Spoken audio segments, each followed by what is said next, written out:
Berita top dan terupdate timnas hari ini. Paus Fransiskus doakan Stadion GBK bawa kemenangan jelang timnas versus Jepang. Formasi termewah full naturalisasi timnas versus Jepang. Wasit Ahmed Alkaf tak disanksi dan ditunjuk pimpin laga Uni Emirat Arab versus Kyrgyzstan. Pemain Jepang yang paling ditakuti oleh Sinteyong. Formasi termewah full naturalisasi versus Jepang. Setelah mendapatkan kritikan dan desakan out dari supporter Garuda, Sinteyong pun akhirnya jerah dan tak ingin melakukan kesalahan untuk kedua kalinya setelah kalah menghadapi Cina. Dalam menyambut pertandingan berat menghadapi Jepang, Sinteyong pun kini mulai serius dan akan menurunkan full naturalisasi untuk meraih kemenangan menghadapi Jepang. Namun meski demikian, terdapat satu pemain lokal yang menjadi pemain istimewa yang dianggap layak untuk menjadi pemimpin inti dan wajib diturunkan saat menghadapi Jepang nanti. Pemain tersebut adalah Rizky Ridho. Rizky Ridho dianggap memiliki kemampuan yang berbeda dari pemain lokal lainnya, sehingga Kapten Persija Jakarta itu seringkali mendapatkan pujian dan rekomendasi dari supporter Garuda untuk selalu dimainkan di setiap pertandingan timnas Indonesia. Adapun formasi dan susunan pemain yang akan dipasang oleh pelatih asal Korea Selatan itu saat melawan Jepang nanti adalah dengan formasi 4-3-3 dengan rincian kiper Martin Paes. Di lini belakang akan memasang Kelvin Verdong, Jaitses, Rizky Ridho, dan Kevin Dix. Sementara di lini tengah akan memasang Tom Haye, Ivar Jenner, dan Sandy Walsh. Kemudian di lini serang akan memasang Rafael Strijk, Ragnar Ortemangun, dan Eliano Reinders. Paus Fransiskus doakan Stadion GBK bawa kemenangan jelang timnas versus Jepang. Tepat pada tanggal 3-6 September 2024 lalu, Paus Fransiskus datang ke Indonesia dalam rangka kebebasan beragama dan persaudaraan agama di Indonesia. Paus yang memiliki nama lengkap Jorge Mario Bergoglio itu sempat menjadi perbincangan publik sepak bola tanah air. Pasalnya, selain mengenai pembahasan agama, Paus kelahiran Argentina itu sempat menyampaikan pesan dan memberikan beberapa doa di Stadion Gelora Bung Karno. Bahkan di saat itu, terdapat sejumlah pengunjung juga meneriaki agar Paus mendoakan stadion tersebut agar Indonesia dapat meraih kemenangan saat melawan Jepang. Oleh sebab itu, doa yang disampaikan oleh Paus Gereja Katolik ke-266 itu dinilai bisa berhubungan dengan hasil timnas Indonesia melawan Jepang nanti. Salah satu pesan dan doa yang paling menyentuh adalah ketika Paus Fransiskus mendoakan agar Indonesia tidak lelah bermimpi dan berlayar serta membangun peradaban dan yakin terhadap segala sesuatu yang dimimpikan.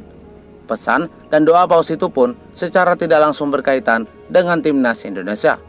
Pasalnya, supporter Garuda memiliki harapan dan mimpi agar Indonesia lolos ke Piala Dunia 2026 di Stadion Gelora Bung Karno. Dan secara kebetulan, timnas Indonesia akan menghadapi Jepang di Stadion Gelora Bung Karno pada tanggal 15 November 2024 mendatang. Oleh karena itu, skuad Garuda kemungkinan bisa meraih kemenangan apabila tidak lelah bermimpi dan berlayar untuk mewujudkan keinginannya untuk lolos ke Piala Dunia.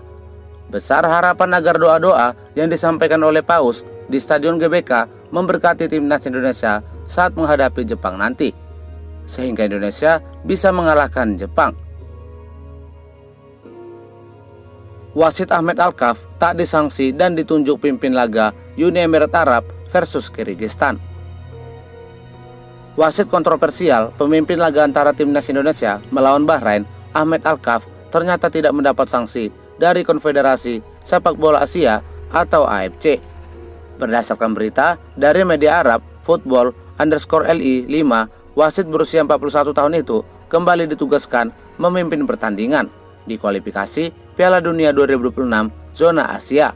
Dan kali ini wasit Ahmed Alkaf akan memimpin laga antara Uni Emirat Arab versus Kyrgyzstan di matchday kelima kualifikasi Piala Dunia 2026 zona Asia pada Kamis 14 November 2024. Penugasan ini pun menegaskan bahwa AFC tampak berat sebelah dan tidak adil karena membiarkan wasit asal Oman tersebut memimpin kembali pertandingan.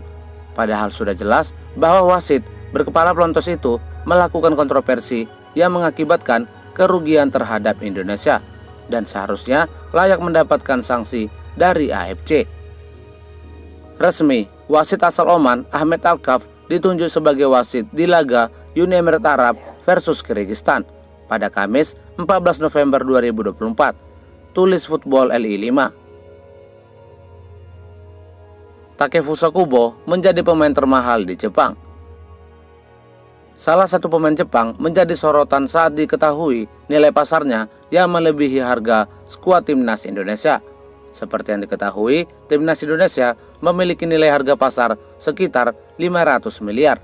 Sementara harga nilai pasar skuad timnas Jepang mencapai 5 triliun. Tentu harga ini sangat jauh bagaikan langit dan bumi.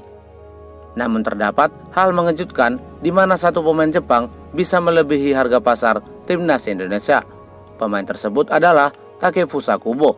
Bintang muda berusia 23 tahun itu saat ini memiliki nilai pasar mencapai 869,8 miliar. Harga yang sangat fantastis mengingat seorang dirinya bisa memiliki harga yang lebih mahal ketimbang seluruh punggawa timnas Indonesia. Diketahui pemain Real Sociedad itu saat ini berhasil mencetak 3 gol di musim 2024-2025. Sehingga wajar apabila Takefusa Kubo menjadi pemain termahal di timnas Jepang saat ini. Pemain Jepang yang paling ditakuti oleh Sinteyong. Pelatih timnas Indonesia menyampaikan terdapat sosok pemain Jepang yang akan menjadi mimpi buruk bagi timnas Indonesia. Pemain tersebut adalah Takefusa Kubo. Takefusa Kubo dinilai akan menjadi ancaman bagi timnas Indonesia mengingat ia memiliki kemampuan dan skill yang luar biasa. Ditambah lagi, ia memiliki pengalaman berkarir di liga top Eropa. Salah satunya yang saat ini ia sedang memperkuat salah satu klub Liga Spanyol, Real Sociedad. Pelatih timnas Indonesia Sinteyong menyampaikan bahwa Kubo merupakan salah satu pemain Jepang yang paling tajam di antara pemain lainnya, sehingga Kubo diprediksi akan menjadi salah satu pemain terbaik di Asia saat ini. Kami sangat menyadari kualitas Kubo dan pemain Jepang lainnya yang berpengalaman di liga-liga top. Ini akan menjadi ujian berat bagi tim kami, kata Sinteyong. Sekian berita top timnas hari ini. Jangan lupa di subscribe agar tak ketinggalan berita seputar timnas lainnya. Jangan lupa juga tinggalkan saran dan masukannya. Terima kasih.